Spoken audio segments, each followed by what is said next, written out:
terkejut atas perlakuan Bani Israel yang hari ini sudah menjadi sebuah negara. Negara itu bernama Israel. Hari berganti, musim berubah, zaman sudah modern, tapi tingkah, pola, cara mereka bertindak sudah disebutkan dalam Al-Quran 1445 tahun yang lalu. Begitulah Allah Subhanahu wa ta'ala ingin menceritakan kepada kita. Kalau kita baca Al-Quran, fa'tabiru, ambil pelajaran bagaimana jahatnya Bani Israel. Assalamualaikum warahmatullahi wabarakatuh. Alhamdulillahirabbil alamin. Segala puji bagi Allah yang masih memberikan kita kesempatan untuk belajar dan merenung. Selawat serta salam semoga selalu tercurah kepada Nabi Muhammad SAW, kepada keluarga, sahabat, dan kita sebagai umatnya hingga akhir zaman. Sebelum kita mulai, mari kita doakan bersama-sama Ustadz atau guru kita, Ustadz Abdul Somad. Semoga beliau selalu diberikan kesehatan, kekuatan, dan keberkahan dalam setiap langkah dakwah beliau. Karena dari satu kalimat sederhana yang akan kita dengarkan hari ini, mungkin ada makna yang selama ini kita lewatkan. Dan di channel ini, kita tidak hanya mendengar, tapi mencoba memahami. Untuk mempersingkat waktu, mari kita dengarkan bersama. Kenapa kita dapat pahala membunuh cicak? Karena ternyata ketika Nabi Ibrahim alaihissalam dibakar, maka ketika itu cicak ikut meniup, menghembus api itu supaya semakin besar.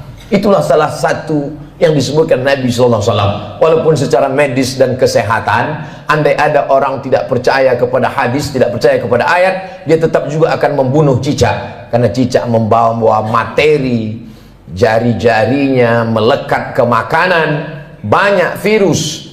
Tapi ada cerita di balik itu, bahwa dia ikut berkontribusi, walaupun hanya dengan hembusan napasnya, ikut membakar Nabi Ibrahim alaihissalam.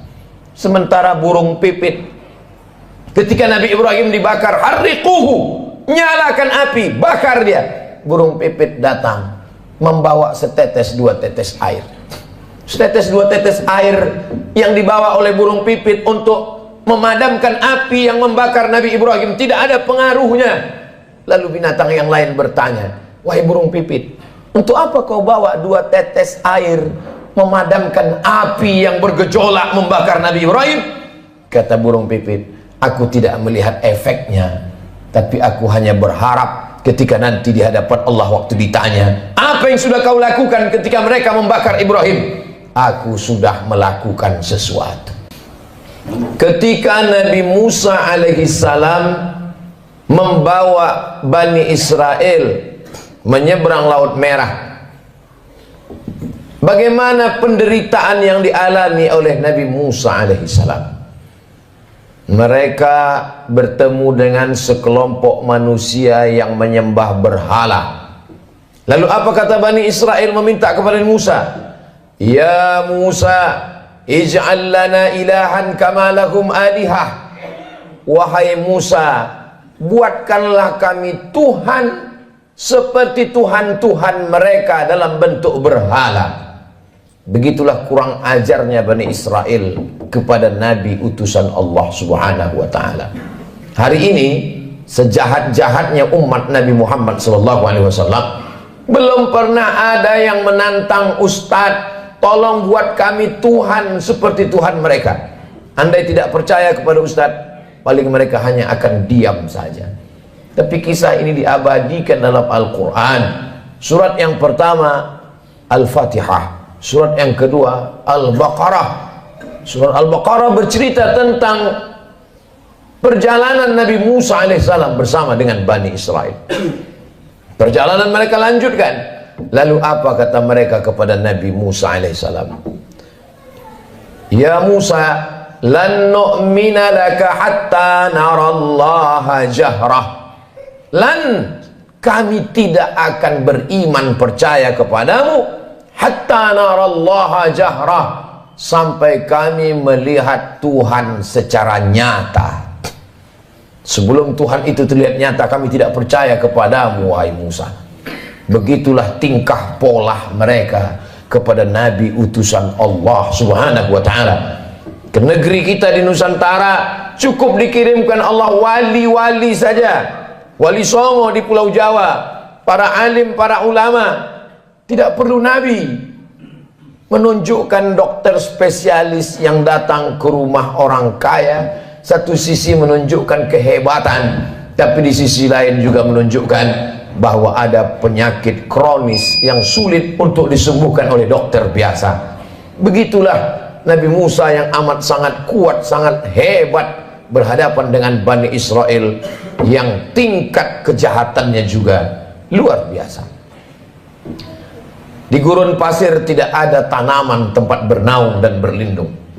Mereka meminta kepada Nabi Musa alaihissalam, tolonglah engkau berdoa kepada Tuhan wahai Nabi Musa, supaya kami bisa ada naungan dan makanan. Wa dhallalna alaihimul ghamama, kami turunkan awan untuk menaungi mereka. Lihatlah bagaimana doa Nabi Musa terkabul. Kalau melihat tingkah pola Bani Israel, Allah sangat marah. Tapi karena kelembutan Nabi Musa, wa dhallalna alaihimul ghamama wa anzalna alaihimul manna wassalwa, kami turunkan makanan yang manis dan yang asin. Yang asin sebagian ahli tafsir mengatakan panggang burung, yang manis adalah untuk cuci mulut mereka. Lalu apa permintaan Bani Israel? Kita kalau diberi makanan bersyukur kepada Allah, alhamdulillah. Tapi apa kata Bani Israel? Lan nasbira ala ta'amin wahidin, kami tidak sabar kalau makanannya cuman ini. Kami minta supaya Tuhanmu menurunkan kepada kami wa fumiha wa adasiha wa basaliha, kami ingin bawang merah, bawang putih, kacang asal. Betapa kurang ajarnya Bani Israel kepada Nabi Musa alaihissalam. Dikabulkan Allah doa, tidak kepanasan, dikirimkan makanan surga, meminta makanan-makanan. Sampai Allah mengatakan, atastabdiluna alladhi huwa adna billadhi huwa khair. Apakah kalian meminta makanan yang lebih rendah kualitasnya, yang busuk dan berbau, padahal kamu sudah diberikan makanan yang terenak dan terlezat. Semakin orang paham membaca Al-Quran, terkejut atas perlakuan Bani Israel yang hari ini sudah menjadi sebuah negara. Negara itu bernama Israel. Hari berganti, musim berubah, zaman sudah modern, tapi tingkah, pola, cara mereka bertindak sudah disebutkan dalam Al-Quran 1445 tahun yang lalu. Begitulah Allah Subhanahu wa ta'ala ingin menceritakan kepada kita. Kalau kita baca Al-Quran, fa'tabiru, ambil pelajaran bagaimana jahatnya Bani Israel. Bani Israel ketika Allah Subhanahu wa ta'ala memerintahkan kepada mereka untuk berperang bersama Nabi Musa alaihissalam. Apa kata mereka Bani Israel? Idhab anta wa rabbuka faqatila inna hahuna qa'idun. Wahai Musa, pergilah engkau berperang bersama Tuhanmu. Inna hahuna qa'idun, kami di sini duduk-duduk saja. Kalau kau mau perang, pergilah perang. Pergilah engkau berperang bersama Tuhanmu. Kami tak akan mau bersama engkau, wahai Musa alaihissalam. Berbeda dengan umat Nabi Muhammad sallallahu alaihi wasallam. Kalau diajak untuk berperang, mereka rela, karena prinsip hidup mereka adalah ish kariman. Kalau hidupnya hidup mulia, au mut syahidan, kalau matinya adalah mati syahid. Begitu juga ketika bala tentara pasukan Firaun mengejar mereka dari belakang, mundur ke belakang, mati dibunuh Firaun. Maju ke depan, tenggelam di Laut Merah. Ketika itu apa yang mereka katakan kepada Nabi Musa? Ya Musa, inna lamudrakun, kita akan tertangkap Musa, kita akan ditangkap oleh pasukan, ya ditangkap oleh pasukan Fir'aun beserta bala tentaranya wahai Musa. Ketika itu Nabi Musa menjawab, kalla, sekali-kali tidak, inna ma'iya rabbi sayahdin, aku akan selalu bersama dengan Allah Subhanahu wa ta'ala. Coba bandingkan jawaban Nabi Musa dengan jawaban Nabi Muhammad sallallahu alaihi wasallam ketika berada di dalam Jabal Sur saat akan hijrah ke kota Al-Madinah Al-Munawwarah, dari kota Makkah Al-Mukarramah. Apa kata Nabi Muhammad SAW kepada sahabatnya Sayyidina Abu Bakar Siddiq? Abu Bakar ketakutan. Seandainya orang kafir musyrik itu menoleh ke bawah, la absarana, mereka akan melihat kita, mereka akan menangkap kita wahai Muhammad. Kata Abu Bakar Siddiq berdua di dalam gua di Jabal Sur. Apa kata Nabi Muhammad menenangkan Abu Bakar? La tahzan, jangan kau sedih, jangan kau takut, jangan kau cemas. Innallaha ma'ana, Allah bersama dengan kita. Nabi mengatakan kepada Abu Bakar, Allah bersama kita. Tapi Nabi Musa tidak berkata demikian. Allah bersamaku, tidak bersama kalian. Sahabat Nabi Muhammad ketakutan, Nabi Muhammad menenangkan orang ketakutan. Sahabat Nabi Musa menakut-nakuti, maka Nabi Musa berkata, Allah bersamaku, tidak bersama dengan kalian. Segala yang diceritakan Allah dalam Al-Quran, yang selama ini orang hanya membaca tulisan di atas kertas, hari ini mata melihat, menyaksikan. Untuk peduli kepada Palestina tidak perlu menjadi seorang Muslim, tidak perlu menjadi orang Islam, cukup menjadi manusia saja. Hari ini Allah ingin menyingkapkan tabir betapa Allah menunjukkan kebatilan, tapi sampai masanya nanti pertolongan Allah Subhanahu wa Ta'ala akan datang. Kenapa kita dapat pahala membunuh cicak? Karena ternyata ketika Nabi Ibrahim alaihissalam dibakar, maka ketika itu cicak ikut meniup, menghembus api itu supaya semakin besar. Itulah salah satu yang disebutkan Nabi SAW. Walaupun secara medis dan kesehatan, andai ada orang tidak percaya kepada hadis, tidak percaya kepada ayat, dia tetap juga akan membunuh cicak. Karena cicak membawa materi, jari-jarinya melekat ke makanan, banyak virus. Tapi ada cerita di balik itu, bahwa dia ikut berkontribusi, walaupun hanya dengan hembusan napasnya, ikut membakar Nabi Ibrahim alaihissalam. Coba kita berhenti sebentar di sini. Kalau kita jujur, ini dekat sekali dengan kehidupan kita. Pertanyaannya, apakah kita sudah benar-benar menyadari ini? Ini bukan sekedar kata-kata, ini pengingat. Sementara burung pipit, ketika Nabi Ibrahim dibakar, harriquhu, nyalakan api, bakar dia. Burung pipit datang, membawa setetes dua tetes air. Setetes dua tetes air yang dibawa oleh burung pipit untuk memadamkan api yang membakar Nabi Ibrahim tidak ada pengaruhnya.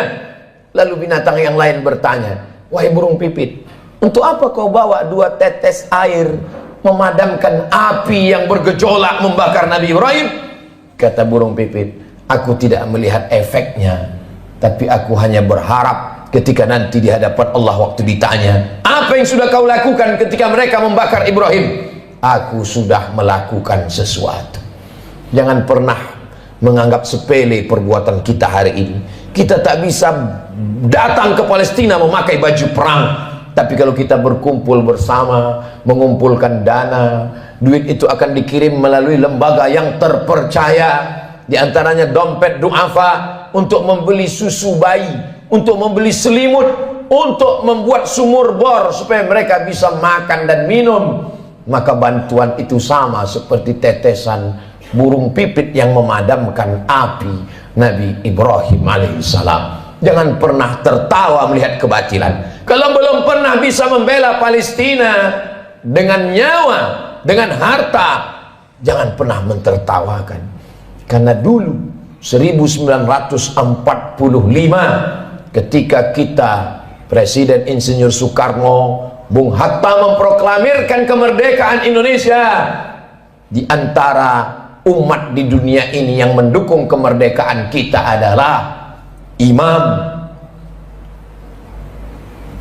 Amin Al-Husaini, seorang mufti. Jabatan tertinggi di Palestina dalam bidang agama dipegang oleh Mufti Amin Al-Husaini adalah orang pertama yang mengakui kemerdekaan Republik Indonesia. Amerika menolak kemerdekaan kita karena bersekutu, bersekongkol dengan Belanda.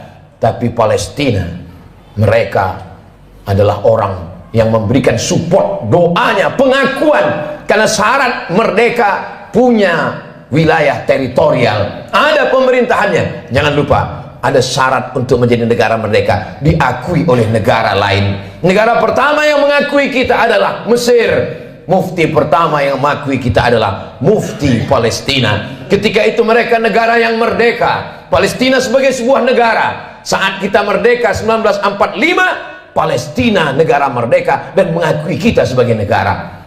Barulah tahun 1946 orang Israel datang berduyun-duyun dari seluruh negara, merampas, mencabik-cabik, mencaplok wilayah Palestina. Dan sekarang jumlah mereka di sana 5 juta orang berkumpul, yang awalnya mereka hanyalah pengungsi. Mereka tidak punya daratan, mereka tidak punya negara, tapi memang mereka penjajah yang pada akhirnya dunia mereka kuasai. Satu-satunya negara yang tak dapat mereka kuasai adalah Palestina. Dari sejak kita kecil, mata kita menatap televisi tak berwarna. Yasser Arafat memperjuangkan hari berganti, musim berubah. Hari ini para pejuang, kalau kita tidak bisa menolong dengan tetesan darah dan nyawa, tidak bisa dengan harta, maka dengan doa, panjatkan doa dalam qunut nazilah, mintakan dalam tahajud supaya Allah memberikan pertolongan. Karena kita akan diminta tanggung jawab di hadapan Allah Subhanahu wa taala. Man lam yahtam bi amril muslimin, siapa yang tak peduli kepada kondisi saudaranya, falaisa minhum, maka tidak diakui imannya kepada Allah Subhanahu wa taala. La yu'minu ahadukum, tidak sempurna iman kamu, hatta yuhibba li akhi, sampai engkau sayang kepada saudaramu, ma yuhibbu li nafsih, seperti kau sayang pada dirimu sendiri. Kalau ada orang Palestina yang kehilangan anak, istri, hidup sebatang kara, bagaimana kalau itu yang kita alami? Kalau ada orang Palestina yang hancur rumahnya, kelaparan, tempat makannya dibakar mereka kebunnya, bagaimana kalau itu terjadi pada diri kita? Iman kita belum sempurna sebelum kita bisa merasakan perasaan yang sama seperti yang dirasakan oleh saudara kita. Kita tidak menjadi marah membabi buta, kita tidak menjadi orang yang amat sangat keras kepada sesama, tapi justru kita menjaga persatuan, kesatuan, mendoakan, mensupport, menjadi orang yang lebih baik di hadapan Allah Subhanahu wa taala, melihat apa yang dialami oleh saudara-saudara kita. Mereka menangis bukan karena takut kepada Israel. Seorang ibu dikabarkan anaknya meninggal dunia. Lalu beberapa tentara mujahid fisabilillah menyampaikan, anak ibu meninggal dunia, gugur sebagai syahid karena dibunuh tentara Israel. Air matanya menetes, wajahnya haru. Lalu kemudian orang ramai datang memberikan takziah, menyabarkannya. Sabar ibu, anak ibu sudah syahid, jangan menangis. Lalu tak lama dia menjawab, aku menangis bukan karena sedih anakku mati, aku menangis, mengapa yang mati syahid cuma satu? Kenapa dulu aku tidak punya anak banyak dan semuanya mati syahid? Cita-cita anak Palestina yang tertinggi, diadakan survei lembaga internasional, mereka berikan kertas, pertanyaannya, apa cita-citamu wahai anak Palestina? Cita-cita mereka adalah ingin mati syahid. Sejak 1946 Israel datang sampai hari ini 2023. Kenapa mereka tidak pergi ke Amerika, ke Eropa, ke Australia untuk mendapatkan suaka politik? Tak bisakah mereka menempuh jalur darat? Bisa. Kenapa mereka tidak pergi?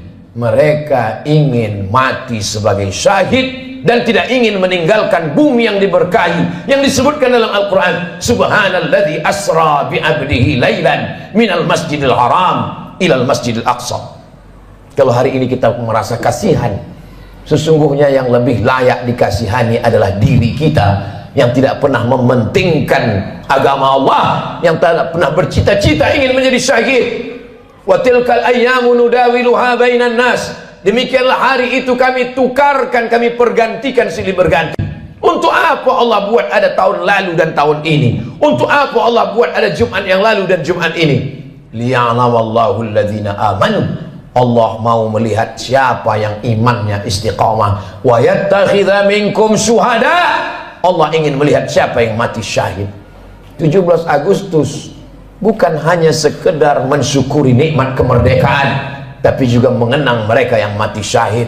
Tanah yang kita injak adalah tetesan darah para syuhada. Tempat kita berjalan adalah kain kafan mereka yang mati syahid. Negeri ini merdeka karena mereka mati syahid.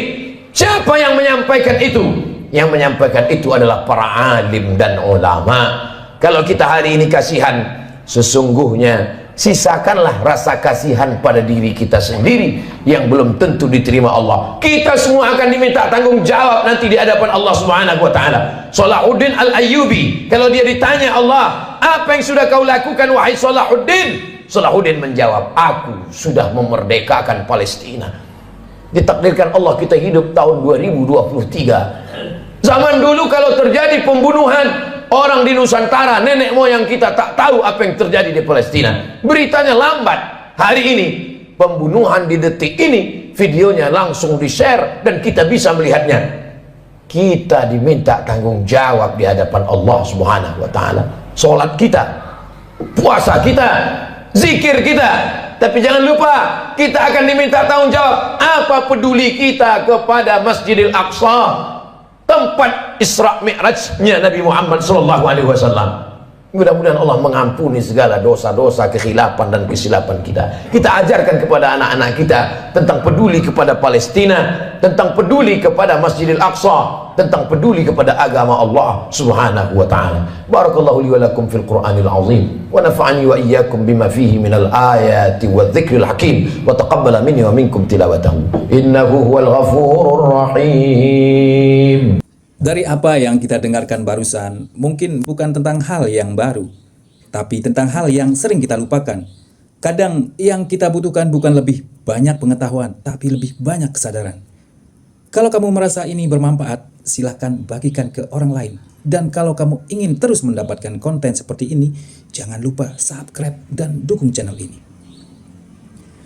Semoga apa yang kita dengarkan hari ini bisa jadi pengingat kecil dalam aktivitas kita sehari-hari. Mari kita lanjutkan aktivitas kita, tapi dengan hati yang lebih sadar dan pikiran yang lebih tenang.